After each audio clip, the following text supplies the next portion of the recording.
Hello, everyone. So we're on YouTube. Yeah. So we're part two.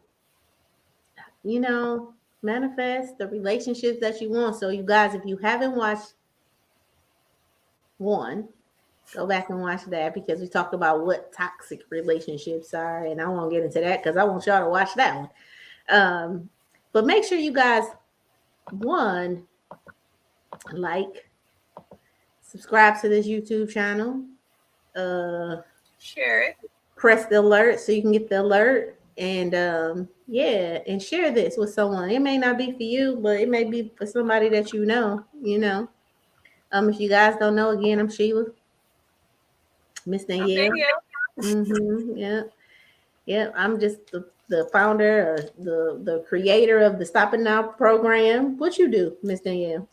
Small business entrepreneurship coach for Hmm. people entering into the business world. Yes, yes.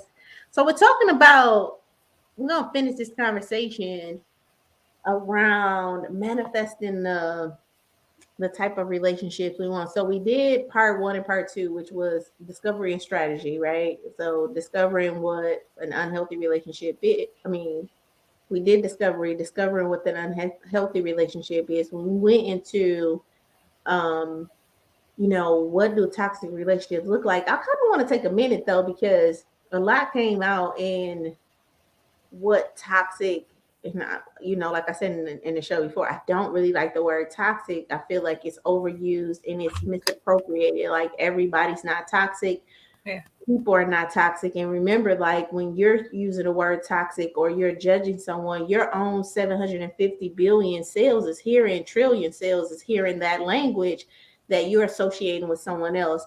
And I think that we talk about narcissism a lot. We talk about, oh, I got this narcissistic mate. And I'm not saying that those relationships are not difficult to be in.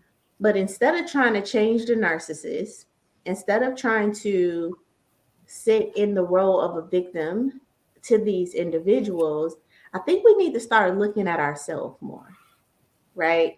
What about me is causing me to attract these type of individuals, right?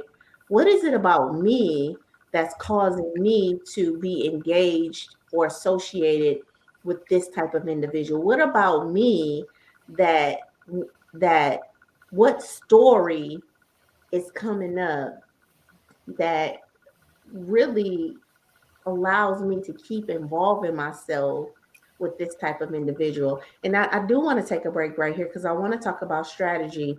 And this is the strategy that we really have to use instead of playing victim. And I say that word with the most compassion, Miss Danielle. Like, Yeah. you know what I mean? I'm not judging you for playing victim because I know that that's the role that most of us have played in our life. So I'm not saying that that's a good or bad role, but if you want to get out of a victim state, then you have to stop pointing the finger out this way at the individual and start pointing the finger back at yourself, My right? saying is, don't point the finger if you can't do it in front of the mirror. Yeah.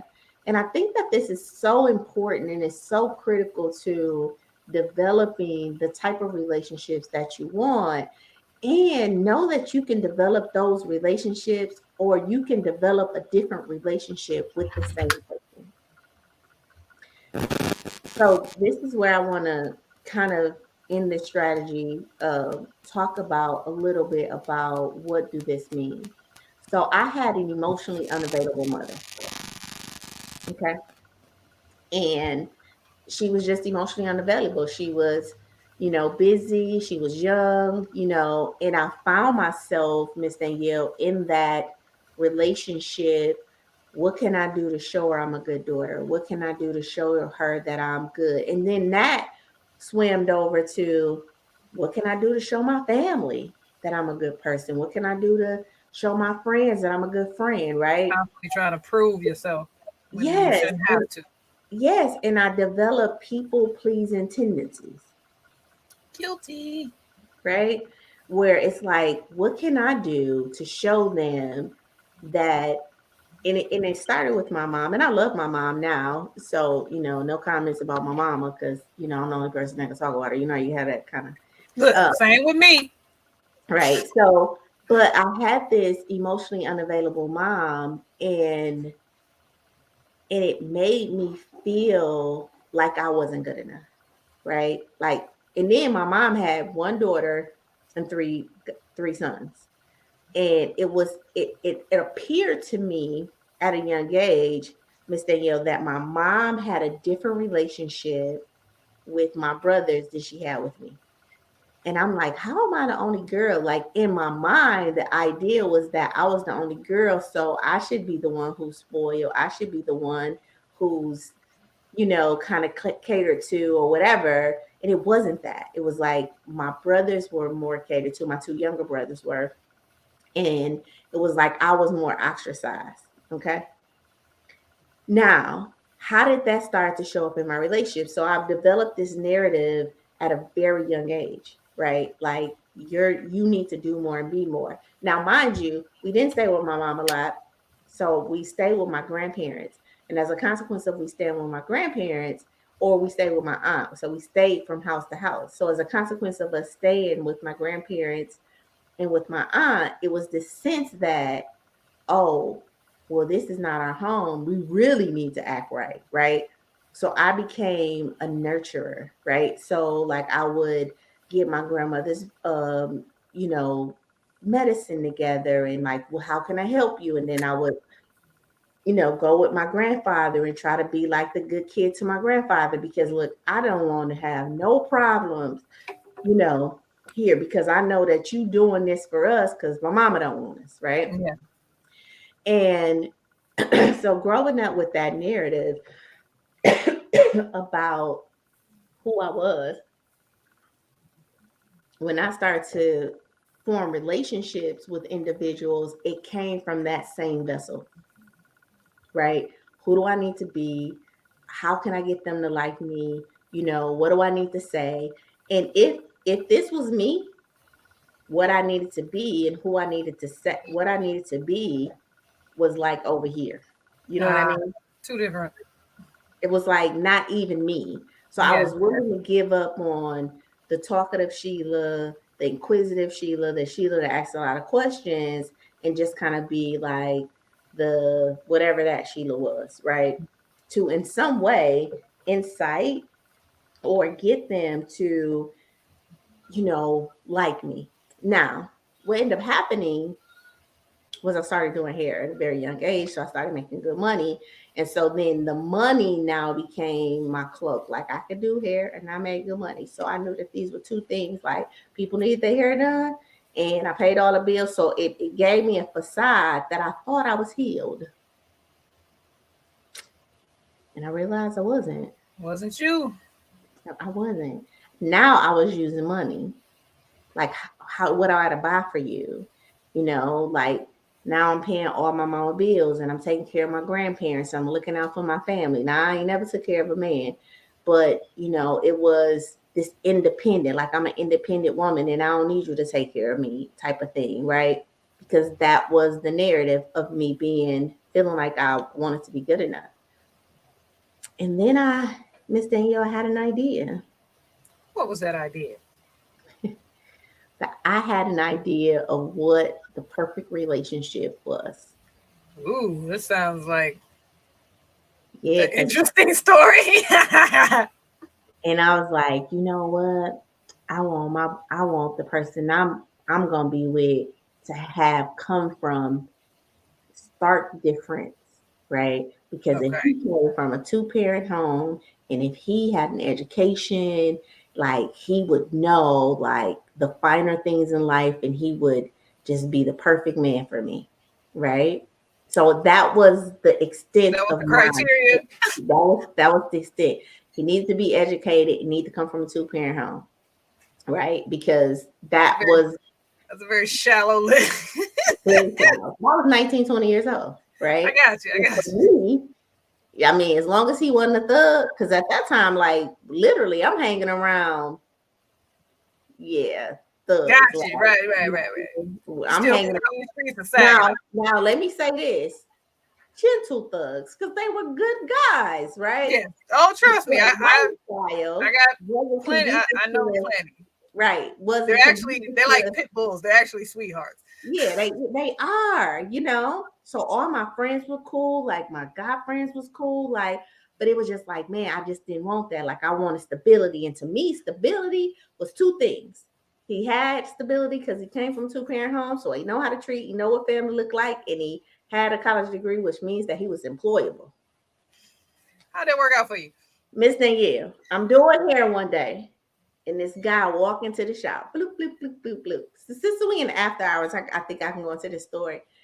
He walk into the shop, and you know, he would walk in periodically and, you know, speak or whatever, and everybody was like, ooh, ooh, ooh, ooh, you I know, was saying, just was so he excited. getting services or he just Yeah, popped because in? it was a barber shop. So I did hair. Oh, So okay. it was a barber shop in the back. And so he would walk through and he had this like male, I thought he was a mailman because you know how the mailman would wear like the big, Uniform. yeah, I thought he was a mailman. So he would walk through and he would kind of speak or whatever. And, you know, and I didn't know him, you know. And one day, this is when we still had payphones, he walked out and he called back into the shop. He was like, you know, say, Sheila, get the phone. So I get the phone. He's like, hey, what's up? I'm like, nothing. Like, who is this? You know, he tell me his name. I'm like, who? He like, yeah, this such and such. So this ended up being my kid's father. And he met that criteria. Came from a two-parent home. And he was college educated. He had just graduated from school, came home, you know, nice looking 6-something feet. You know what I mean? So in my mind, Boom. Check, boom, check, this done. this Package him. it. If it fits, Yeah. it ships. So How'd we that work had out? it. So at the time, I was dating someone, and the guy I was dating was off in the Navy, so he was in California, and he had just asked me to go and move out to California, and Wow. I was like, I ain't about to move from my family, you know. Well, so we kind of get more and more distant in our relationship because I really wasn't ready. Like I'm like, I can't move, right? I'm Yeah. 19, 20 years old. I can't move across from Michigan to California, you know? And then he comes in and we're dating and, you know, and everything's good. And then he says to me, I want you to be the mother of my kids. Ding, ding, ding, ding, ding. Like, so not only do you come from a two-parent home, and you got a college degree, but you actually want me to have be the. So when I got pregnant, it was a no-brainer. We gonna have a relationship. We bought our house. We got together, like literally, and then everything started to disintegrate. Right, like the responsibility of being a father, the pressure that he was getting from his family to get married. I wasn't even trying to be married because listen, you already got the criteria. So you my husband, believe it or not. Right. But everything started to disintegrate. So the things that we talked about in the unhealthy relationship, hey, the things we talked about in, you know, part one, the stonewalling, the, you know, the arguments, like all of this stuff now is a part of, and I'm blindsided because I'm like, wait, you don't, you don't fit that. You know, that's not a part of what we do. You know what I mean? And I stayed, had another baby. Look. Well, So, listen, so baby two came because we had broken up because I just couldn't do it no more. We broke up, but then I had a 2-year-old, and I was like, I want my kids to be by the same guy. And so I went to him and I actually asked him, I was like, can we have another baby? Because I want my kids to be around the same age and I don't want to have two different baby daddies. And can we have a baby? So when we got pregnant with baby number 2, we wasn't even together. It was like designed, like I was ready for my second kid. He was still single. And so we got the second baby. And then, so I don't even get pregnant when I go to get pregnant. Actually, we was living in 2 different apartments. And I was living in the house. He was living in an apartment. and then his lease was up, and he was like, "I'm ready to come back home. I'm sorry, whatever." And then I ended up getting pregnant when he came back home, whatever. But we never had the conversation. We didn't talk about the issues and nothing. He just came back home, and then we had my second son. And then it was just like, but the relationship still was just deteriorating. Like it was like, and I started to feel less and less like me. Like literally, like the Sheila that you see now, I was like many miles away from her, right? And I remember first meeting him, I'm like, okay, so for this type of guy, I need to be able to cook. So I try to cook every day. I need to be able to clean. And I was not domesticated at all, right? Why am I talking about this? Because when we're talking about strategies for a relationship, and I gave that stuff in part one of it, like what you need to write down, I think we really do need to go a little deeper with what we feel like our idea is, what we're ready for, and what that really means. And for me, just those two criteria was just So I got to piggyback because mine was the opposite. mm-hmm, So for me, with my first son's father, I had never wanted to be married. I had never wanted kids. I That was not something I was planning on intentionally manifesting. We mm-hmm, fell into this thing mm-hmm, and I liked them. It was nice. It was like, okay, this is cool. And then I got pregnant, and that's when the light bulb went off. And it was like, whoa, because I was not looking for a future father of my children. And oh, then I had to put, I'm over here pregnant. I had to put the father of my children glasses on, and I started paying attention, and it was like, yeah, this ain't gonna work. This ain't gonna work. yeah, yeah, And but it's so funny that you said that, because I remember having that thought. I almost did the same thing, because it was like I didn't want to have an only child, mm-hmm. and I did not want to have more than one baby daddy, and I considered that, but I could not overlook. So let me say this. My kid's father was a good kid's father. Like Yeah, same with mine. and this is the thing where I have to say, like, First a part. good man and a good father is two different things. Like I feel like he had still to mature into a good mate.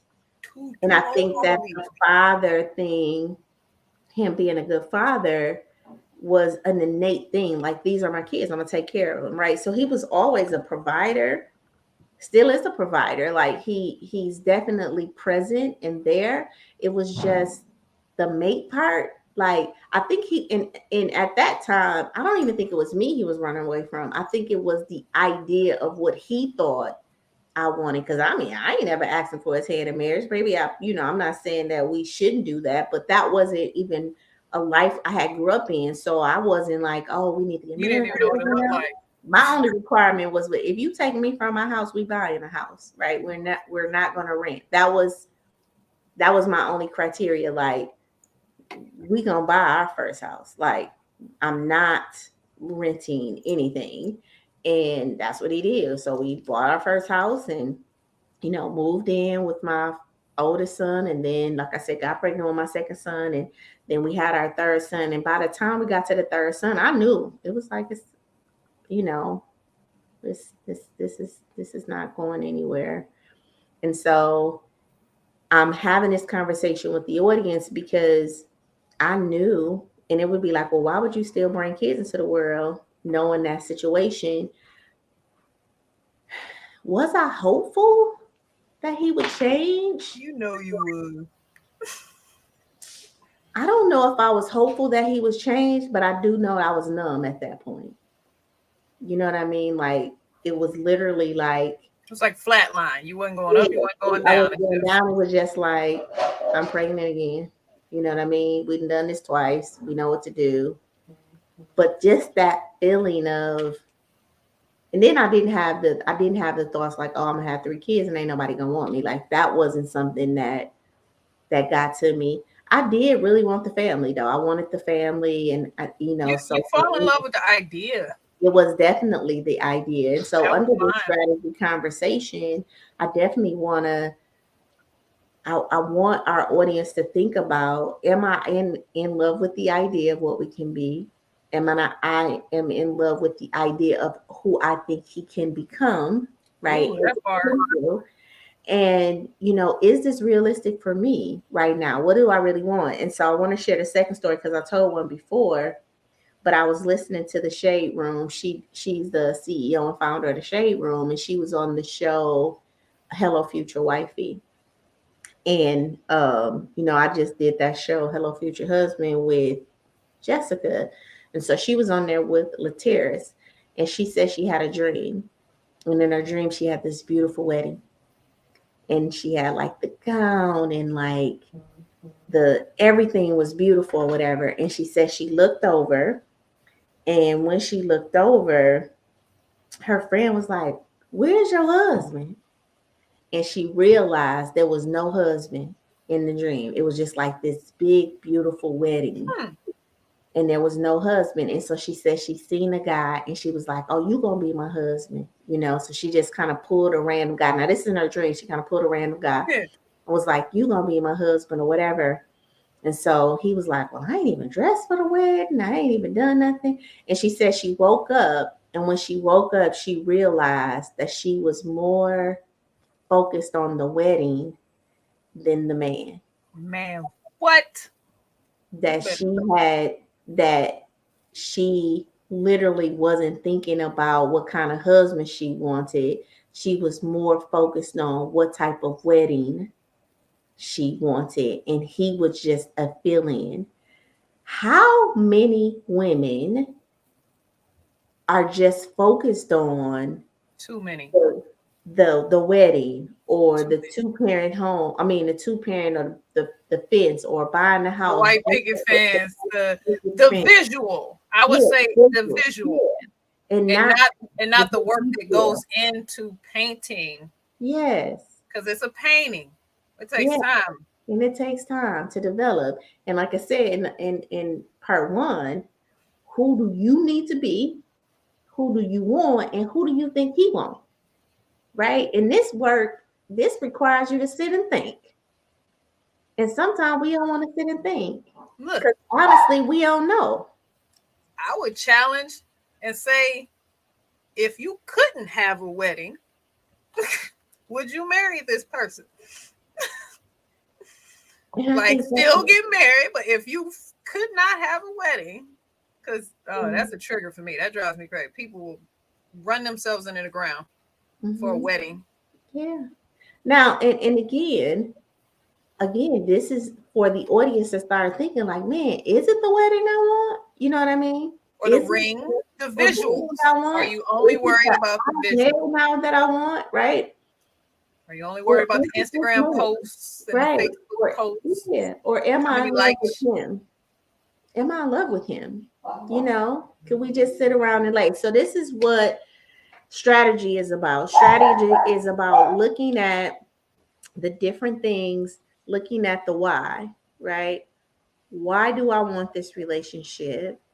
What is it, what is it that I want about this relationship? And it's like, and I don't even want to say realistic, but is this something, you know what I mean? That, like I That said, you and again, mind you, the 20-year-old and the 43-year-old, of course, there's been so many experiences between, in the last 23 years. And I'm not gonna go back and say I wish I would have changed that, but I can recognize it at that time. Oh, your criteria was very low. shallow. You know what I mean? Very it, but it was based on lack. Yes. I lacked an educational background, in my family. So that was something that I was gonna be the first graduate. So that was something of value, but it was from lack. And I also lacked stability, like didn't have not having a mom and father. And so that was a value to me. But the intention was from lack because I didn't have it. And I felt like everything that had happened to me in my life was a consequence of these two things. They weren't educated and they weren't together. And what I realized was that two parent families got issues, just like single parent Amen. families. Everybody got issues, and we all have stuff we need to go through and grow through, right?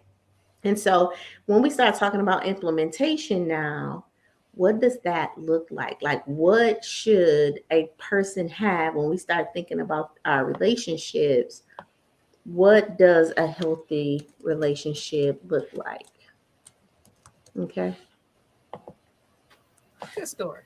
What does a healthy relationship look like? Well, first, love. Real love. Right?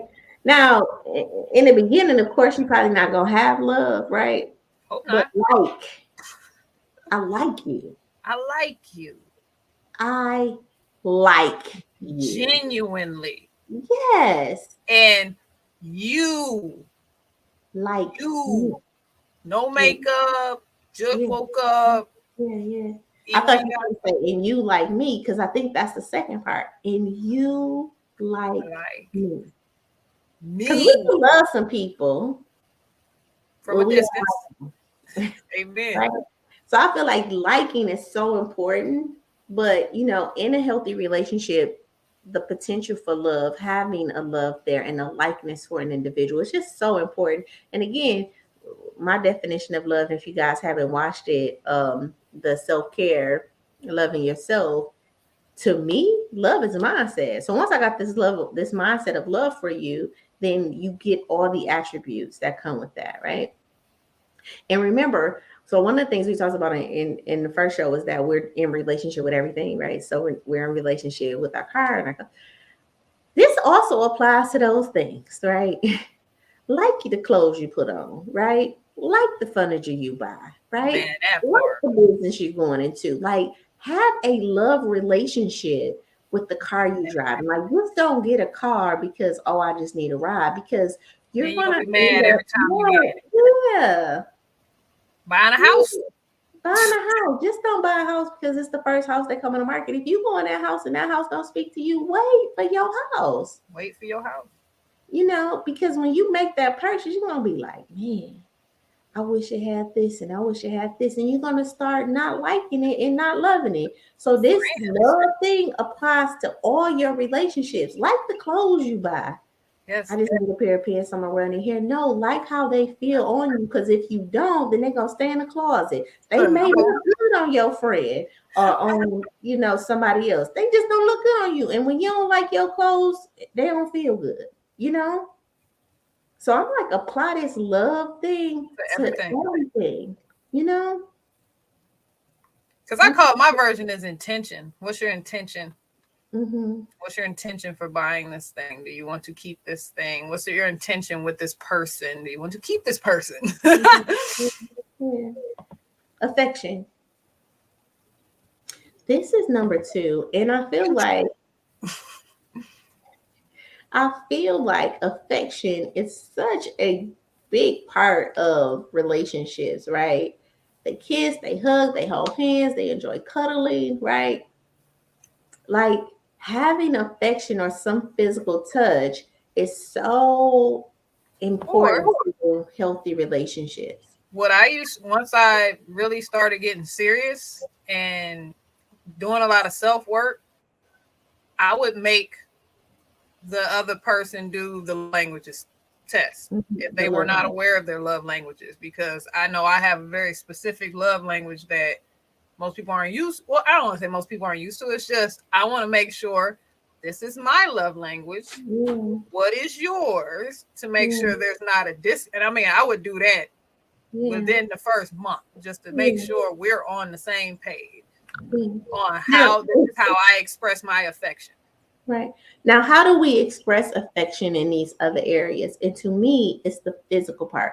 So I physically want to be here, right? So in my friendships, we hug, we touch, like, hey, my family, we hug and touch. Now, how do I show affection in my business? Like, I physically want to be there, right? Like, I have an affection for this. Like, I'm in everything. Like, this, how the aesthetics is showing up. There is this relationship that I have that I physically want to show up. I'm physically here. I'm physically engaged with my business. You know what I mean? if that's getting me I like coaches, if that's, you know what I mean, if that's just walking through my building and construction. And I know when I'm not being affectionate with my building, when it's been weeks and I ain't been up there because I'm just like, and I'm like, oh, let me go love on my building, right? that. Because they got right now we're doing some construction on the electrical stuff, and it's just like, oh, let me go in here, you know what I mean, let me just go sit at my desk or whatever, right? But it's the affection, like it's the I physical. have that same thing about my house. Yeah, yeah, It's like with your heart. it's my first home, and I mean I truly love my house, and Yeah, it's like I'll take time. It's like my house needs some love, yeah, some some love on affection, it. right? Three, trust. This is big. You know, I don't know if trust and love is the same thing, Miss It's Danielle. not. It's not. It's But I completely different. always say trust is so important because it's the investment, you know? And now let me give this nuance. And I don't think that everybody's going to agree with me with this, Ooh. but I'm not, I don't think that people have issues with trusting other people. I think people have issues with trusting themselves in the presence of other people, right? That part. And so I'll always hear people say, well, I just want to trust what he gonna say. And it's like, but even if he lied, do you trust that when it comes up for you, like he lying, can you believe that? Right? Because whether he lying or telling the truth, intuitively, you know what I mean? You're getting the truth, right? The truth is coming up for you. That is where trust lies. It's really a personal investment in you. So no matter really what's going on the outside of you, like is can I trust that no matter what goes on the outside of me, that I'm going to stay in alignment with my values, right? That I'm going to stay in alignment with who I am, and that this person doesn't have enough influence over me to make me do something that I otherwise wouldn't do. And I I like think that. that instead of us looking at it like that, we tend to, I need you to be regal and trustworthy so I don't have to do that work inside of me. Does that make sense? No, I love that breakdown because I've that's something that I've done because it's about you, Yeah, and it's you have to take ownership. You are in charge of yourself yeah, because this is exactly what you said. People, yes, good or bad, yes, and things happen, yeah, and to expect somebody's never gonna lie to you, or it's more to, the trust is more, I don't know, it's deeper than that. But so I don't like when people tag it to just like, oh, he lied to me. We yeah, all lie. let's yeah, let's let's be 1,000%, we all yeah, lie. It's yeah. about, like you said, is this lie gonna take you out of yourself? Right, right. Is If you me accepting this lie. So I think about like the extreme cheating. You don't want him to cheat because you don't want to have to deal with if you're going to step out your value or your belief about what you would do if he cheated, right? that part. So it's like, don't cheat on me so I don't have to make that decision, or if I'm going to stay or if I'm going to go, right? So I need the trust that you're not going to cheat. And the thing about it is whether he cheats or not, if you don't want to be with a cheater, don't be with him. If you do want to be with a cheater, trust that that's what you want to be. Trust whatever is coming up for you. If it's your love for him, if it's your whatever for the relationship, trust that above other people's opinions about why you should stay and why you should go. And that's the internal work. And I think we don't really And that's think why you about keep people trust out your as a business. personal investment. Huh? I said, and that's why you keep people out your business. And I think that's what, and to add to that, I think that we don't do the internal work to really know how we're going to feel and what we're going to feel. And it's like, I trust myself. I trust that when it's time for this relationship to dissolve, I'm knowing it that it's dissolving. You know what I Yeah, mean? And I'm trusting that, oh yeah, we moving apart from each it's a other. And wrap. I'm okay Yeah. with that. You know what I mean? Or I'm trusting that um I don't know, whatever it is, like this thing that I'm doing it. I'm trusting that I can stand in my truth. I'm Yeah, I like trusting that. that, you know what I mean? I'm trusting that, you know, I'm gonna be okay when I stand in my truth, and it make you mad, and maybe you walk away, right? And I'm still gonna be okay. And Yeah. so trust starts on the inside, but I think that we see trust as this Outward. exchange, this outward exchange between people. Like, well, I need to be able to trust, you, and it's like, yeah, but the person you really need to trust is you, right? Because no matter what I do, right, you still gonna have to lean on your own decision about what I did, right? Yep. So I think that's huge. And I think we can go deeper into trust, because even if you think about trust, when it's used in banks, it's an investment, right? It's like an investment of space where you're putting the stuff in, and it's adding value, adding value. And if we did that for ourselves, we would add worth and value to ourselves. The more we align with our truth, the more value we become to ourselves, the more worthy we feel, then the more that can be expressed in our relationships. And remember, we're talking about manifesting. So we're taking something from the non-seen, right, to the seen. And if you want to have trusting relationships with other people, then you have to start off by having a trusting relationship with you, an affection relationship with you, and a loving relationship with you.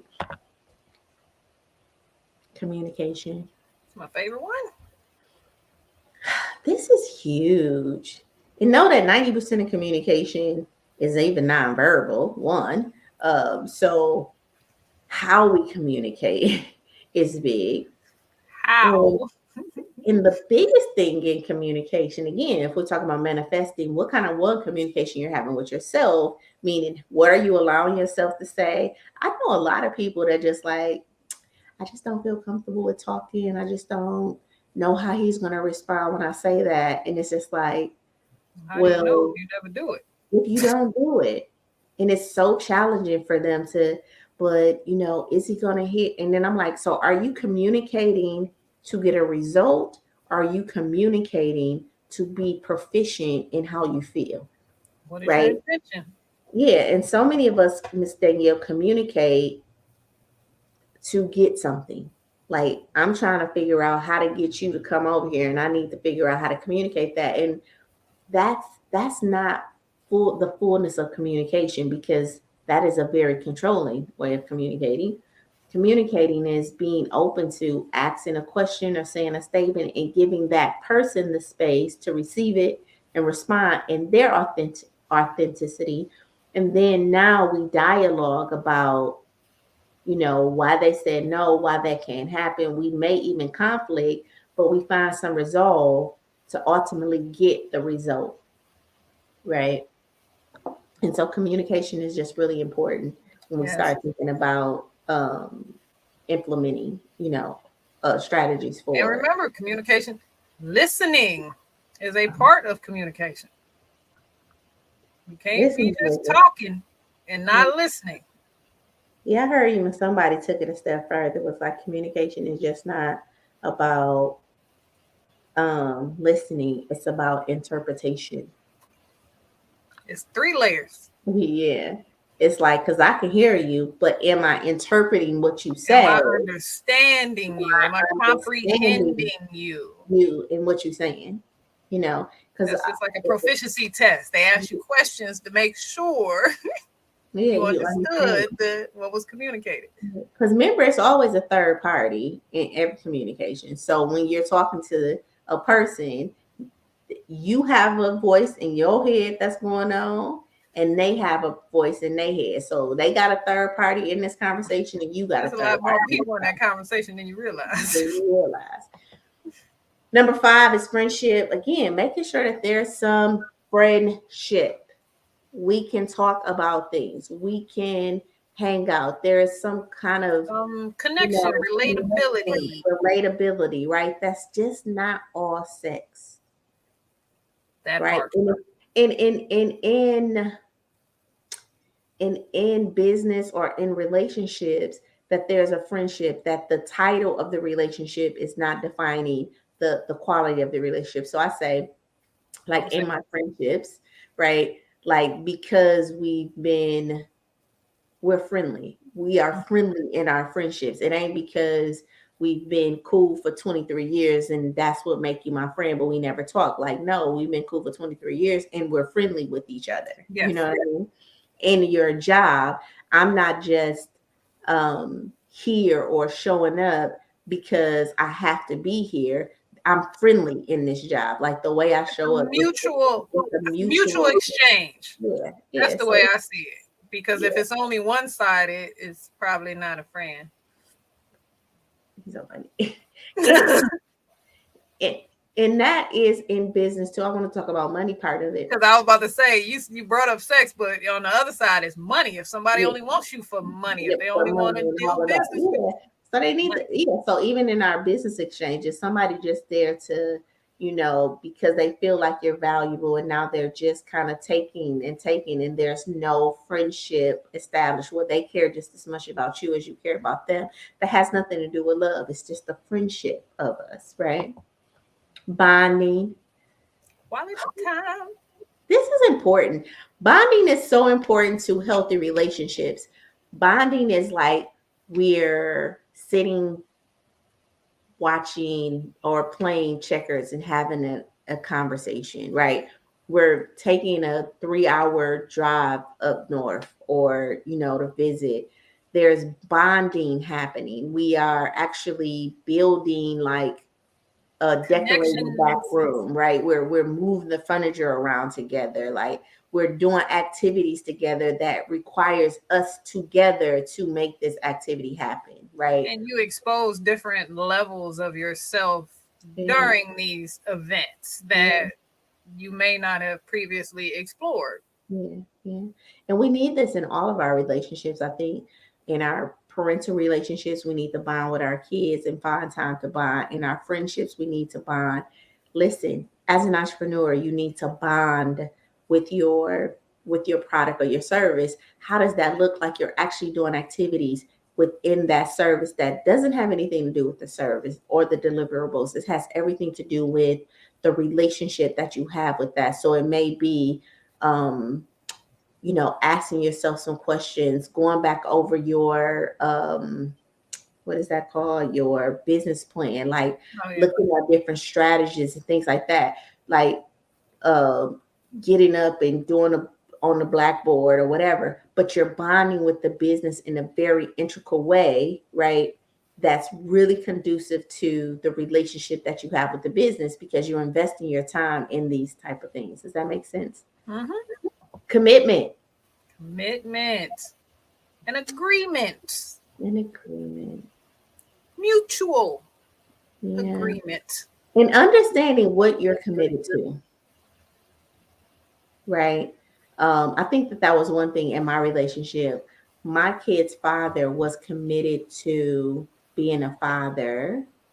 I don't know if he was committed to being a mate. He had not made that commitment. Yeah. But there was a responsibility that he felt in our relationship To do because I was mate his mother, right? And we lived together. mate-ish things. Yeah, yeah. So we live together. We have the same bank accounts. We got these kids. There was a level of commitment there, but I don't think it was committed to the fullness of our relationship. I think that those were the things that he felt responsible to do, Okay. and then he was committed to the kids, Out of right? duty. Yeah, because he was a type like, when we did get into the conversation, it was like, well, I believe that commitment is the fullness, like before God, and I was like, what? Wait, so you ain't fully committed, right? So having a conversation about what You gotta talk to commitment people, is, man. you know what I mean? You gotta communicate because I definitely feel like we share the same bank accounts. We live in the same house. We live in the same bedroom. We got the same kids. Like, I, to me, that was the He said, definition I of don't see commitment. no rings on these fingers. Right, hey, I'm doing all of this, but I ain't got no ring on it, so I ain't fully committed to this process. That like, You and see? that was like, what? And it's so many individuals that's in relationship, and that didn't make him a bad person. I think that's what he knew at the time, and that's what I knew at the time. And I think that there are relationships now where it's like the same thing, like, oh yeah, I'm doing this stuff, but I'm not committed to like you. Like the bills got to be paid, the groceries got to be Yeah. bought. I'm doing it. I'm being responsible, but I'm not committed. Does that make sense? Mhm. Every healthy relationship has a disagreement. It's a balance. Yeah. So we definitely want to make sure that we understand that it's okay to disagree. I think that a lot of us have these thoughts like we need to agree on everything, and if we get into it, then I'm packing my stuff up and leave.